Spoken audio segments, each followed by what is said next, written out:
this all day. I can do this all day.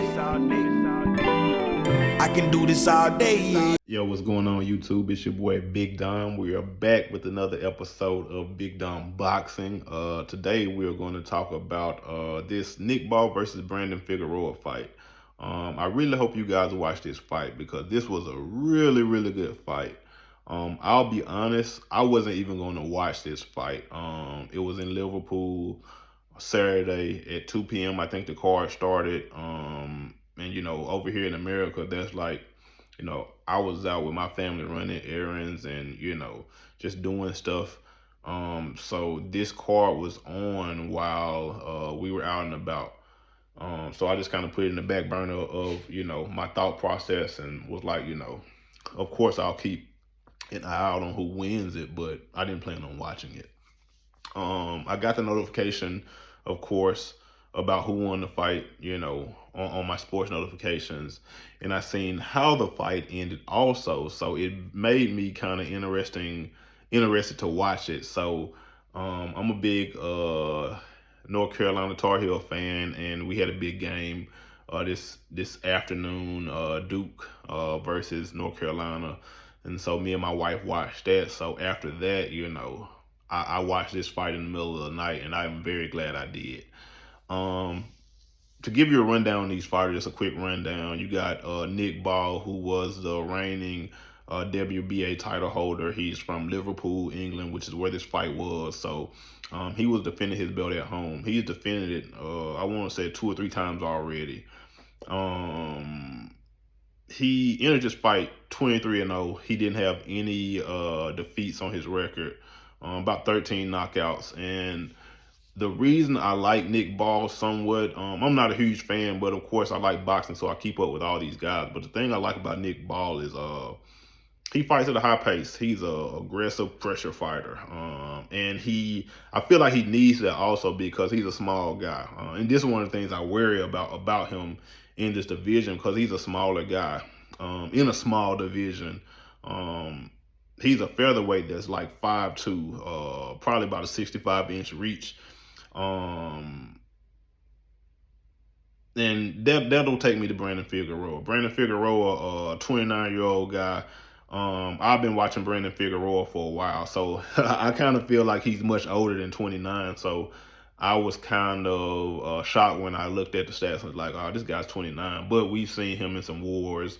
We've seen him in some good fights prior to this on the world title level. So I didn't know how much he had left, but you know, he dug down and he came to fight this fight. I think Brandon Figueroa came in at like 26-2-1. So my favorite fight with Brandon Figueroa is that first fight between him and Stephen Fulton. I feel like that was an instant classic fight, and that kind of made me start paying more attention to Figueroa. And Figueroa is also a former 2-division world champion. And I told you Nick Ball is 5'2", and I want to say Figueroa is probably like 5'8" or 5'9", 72-inch reach. So he's just a much bigger guy than Nick Ball. So it was kind of like you got this small, aggressive pressure fighter versus a guy that's basically just bigger and stronger than him. I would say Figueroa probably has a bit more power than Nick Ball just off the eye test. So you got this undefeated, you know, champion at home in Liverpool in England, and then you got, you know, a proven world level veteran like Figueroa from Texas, you know, fighting. So I will say this was a very competitive fight. One of the things I noticed about this fight is that they took no warm-up rounds. Like, these guys went straight at it, foot on the gas. And foot was on the gas for the whole fight. So as you're watching the fight, it's close. Like, throughout this fight, the scorecards I had were just going pretty even. I feel like this fight could have went either which way if it went to the cards. I felt like Nick Ball was the aggressor at the beginning of the fight.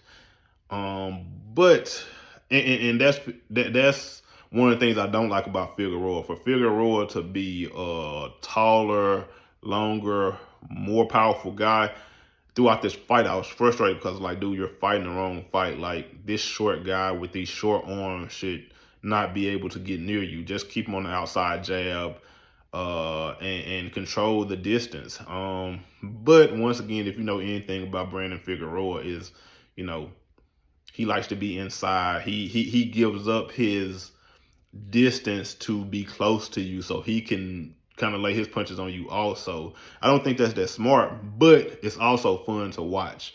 But as a boxing, somebody that really likes the sport of boxing and understands it and understands that the sport is about hitting somebody without getting hit back, I don't think Brandon Figueroa necessarily thinks like that. And once again, that would be very frustrating for me if I'm his trainer, but as a fan, I love it because it makes for great fights. And this was a great fight.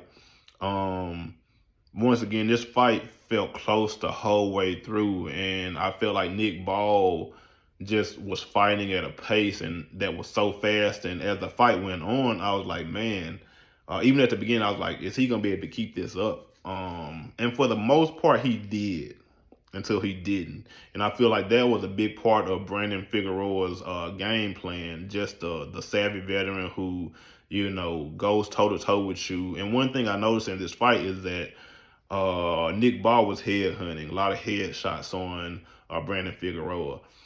And one thing I always tell young boxers is do not forget about the body, because where the body goes, the head follows.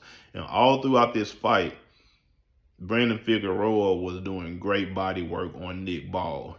And as the rounds went on, you could see it start to kind of wear on Nick Ball. And in those championship rounds, it was still close, and it was kind of like, man, this is anybody's fight. But you could literally see Brandon Figueroa just getting stronger and stronger as the later rounds went on. And I feel like that was the deciding factor in this fight.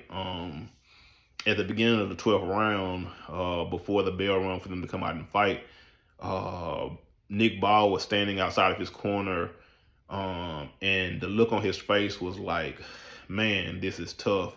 You could see it was a war of attrition on his face, and it was kind of like, man, I just want to get this last round over with so we can go to the house. And in Brandon Figueroa's corner, they're talking to him, and the last thing they say to Brandon Figueroa, excuse my language, but how bad do you want this shit? And when that bell rung, the ref gave them like 5 seconds to kind of get themselves together. And as soon as the ref sent them out, Brandon Figueroa went and hopped on Nick Ball's ass. And you could see that Nick Ball was exhausted. And once again, the veteran eye of Brandon Figueroa, knowing what was on the line, went out there in Liverpool in Nick Ball's house and literally just bit down on him. Nick Ball threw a left and it missed, and Figueroa came back with his own and caught him flush on the chin, and you could tell it's like, oh man, this is not good. I want to commend Nick Ball, for getting up, because I thought he was done on that first knockdown, but he was able to get back up, and it didn't do any good because Figueroa, being the veteran that he was, really just took care of business. He basically knocked Nick Ball through the ropes. Nick Ball didn't have anything left. And we got a new champion in the WBA.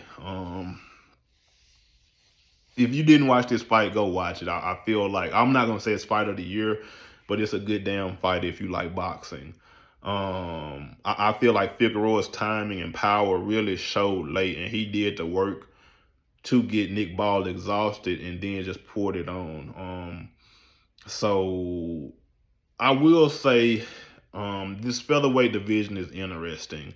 Now that Brandon Figueroa has the WBA featherweight belt, it's going to be some interesting matchups potentially. Because I actually like this division. I feel like it's one of the most exciting in boxing right now. I think the other champs right now, you got Angelo Leo, who has IBF featherweight.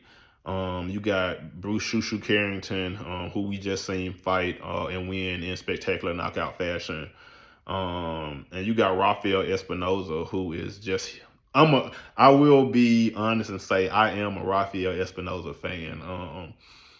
I watched that fight between him and Robesi Ramirez, I want to say it was, where he came out of nowhere and just came to fight and basically took the belt from Robesi. And I've been watching him ever since. And I think out of all the people right now, the other champions at featherweight, I would love to see Brandon Figueroa versus Rafael Espinoza fight. Just their styles. With, as I told you, Brandon Figueroa towered over Nick Ball. With Nick Ball being 5'2" and him being 5'8", 5'9". But Rafael Espinoza is probably like 6'2". You know what I'm saying? He's just an insane person to be in this division. He looks like a video game character compared to all the other guys. And once he starts punching, he does not stop. So it's made me a Rafael Espinoza fan, and this would be a matchup I would love to see just because Brandon Figueroa isn't necessarily a guy that's going to back down either. Like, Brandon Figueroa is one of those guys you just have to break. If you can, great. If you can't, that's what it is. But that's like his fighting style. So once again, I'll close this video out so I won't just babble. But if you haven't seen this fight, go watch it. I promise you won't regret it. And I'm interested to see where these guys go now. I also really hope this doesn't break Nick Ball because he was an undefeated fighter. And I always tell people that's one of the things I like to see in fighters is, like, of course we like for people to be undefeated. You know, I think Floyd Mayweather made that, substantial to people. But I love seeing how champions react after they've been defeated. Some of these guys, it changes them. Like, it does something in their mind to make them aware that they're breakable.